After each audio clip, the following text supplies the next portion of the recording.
adalah gembalaku, takkan kekurangan aku. Ia membaringkan aku di padang berumput hijau. Saudari yang terkasih di dalam Kristus, selamat pagi. Salam jumpa lagi dalam Sabda Siap Saji. Rabu 4 Oktober 2023, peringatan Santo Fransiskus dari Assisi. Dalam nama Bapa dan Putra dan Roh Kudus. Amin.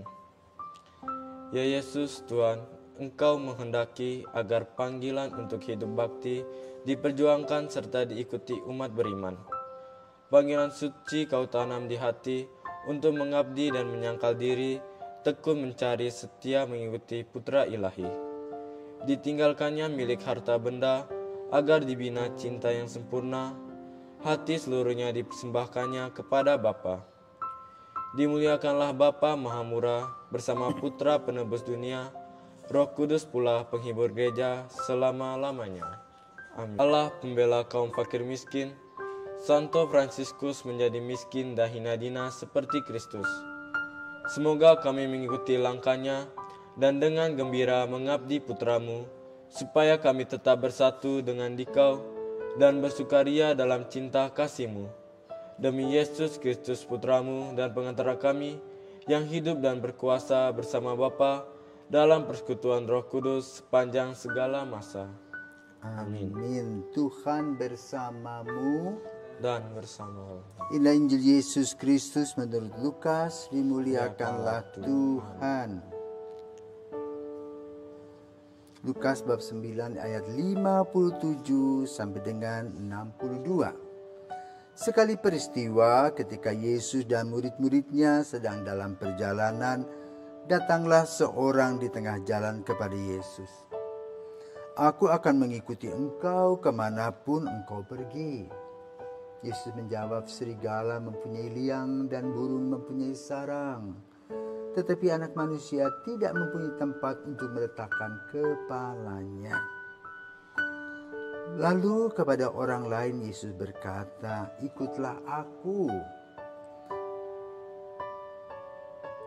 Berkatalah orang itu, izinkanlah aku pergi dahulu menguburkan Bapakku. Tetapi Yesus menjawab, biarlah orang mati menguburkan orang mati.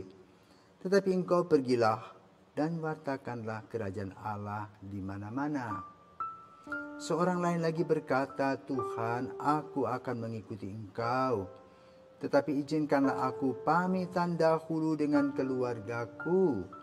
Tetapi Yesus berkata, setiap orang yang siap untuk membajak tetapi menoleh ke belakang tidak layak untuk kerajaan Allah.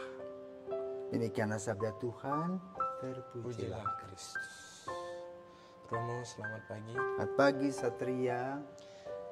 Injil hari ini diambil dari Lukas mengenai Yesus yang menyatakan ketidaklayakan seseorang apabila dia menoleh ke belakang untuk mengikuti Yesus. Saya mempunyai pertanyaan, tetapi sedikit keluar dari konteks Injil dari hari ini. Pertanyaan saya itu, bagaimana menyeimbangkan antara hati dan pikiran dalam tindakan kita sehari-hari? Selamat pagi Satria dan para pirsawan. Hari ini kita memperingati Santo Fransiskus dari Assisi. Jadi pertanyaan Satria ini harus ditanyakan kepada Santo Fransiskus Assisi. Kenapa? Apa yang tidak mungkin menurut manusia ternyata mungkin bagi Allah. Fransiskus adalah seorang dari Assisi yang lahir pada abad ke-12, tepatnya 1181. Sang ayah adalah seorang saudagar kain yang biasa berjualan atau mengambil bahan-bahan kain dari Perancis. Maka ketika ibunya Donna Pica melahirkan anak laki-laki, disebutlah dia Francesco, si Perancis yang ganteng. Nah, karena dia ganteng, dia juga pintar. Tentu keluarganya amat sayang padanya. Ternyata salah asuh. Dalam usia remaja pada masa masuk pubertas, dia suka mengambil uang di toko bapaknya, berfoya-foya, minum-minum, merokok sambil bermain gitar di sekitar kampung Asisi saat itu. Pokoknya dia menjadi jagoan dan garis-garis tertentu mengikuti dia. Karena apa? Dia memberikan anggur, pokoknya makanan-makannya enak. Nah, itu dari hasil ambil uang di toko bapaknya. Terkenal. Nah, pada satu hari dia ikut kelompok pemuda yang akan melawan pemuda-pemuda Perugia, kira-kira 25 km dari tempatnya. Ternyata grupnya kalah, dia masuk penjara. Nah, di penjara itulah dia diolah oleh Tuhan. Dari orang yang selalu berfoya-foya, sekarang setelah pulang ke rumah menjadi seorang yang penuh dengan permenungan. Bahkan dia datang ke sebuah gereja yang namanya San Damiano. Di sana ada salib San Damiano. Dan ketika dia berdoa, dia mendengarkan kata-kata Yesus ya.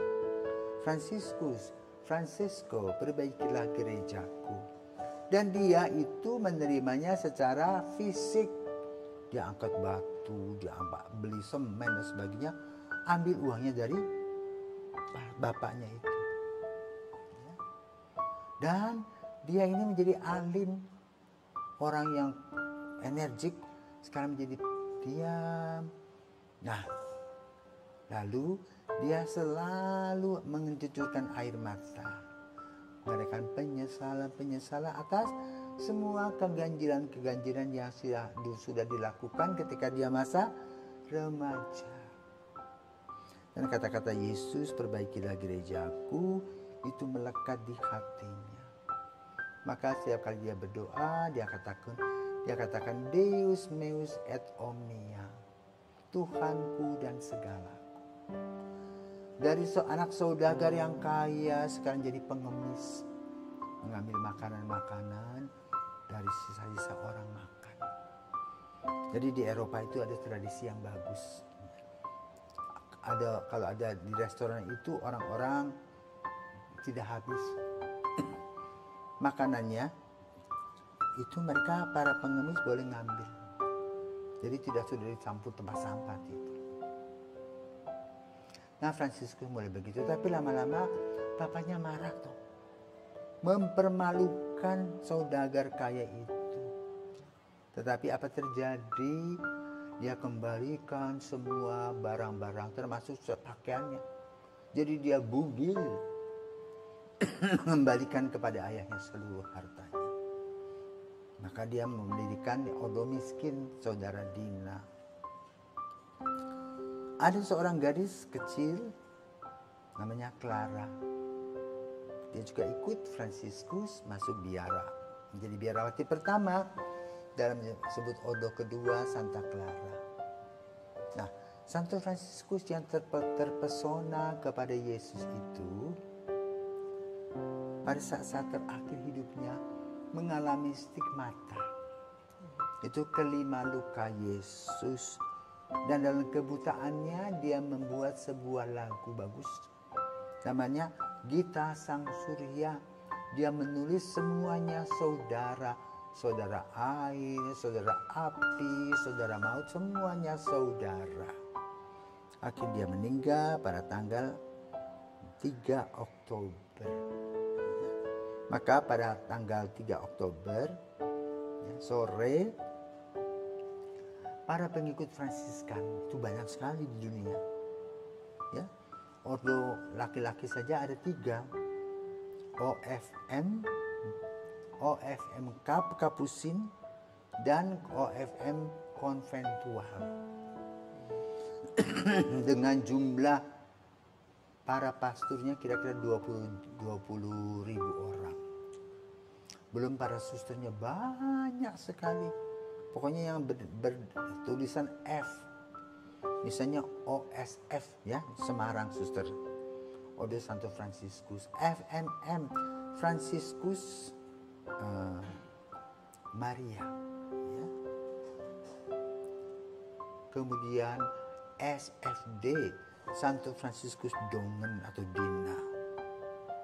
SFGM, Franciscus Sang Gregorius Martir. Ya.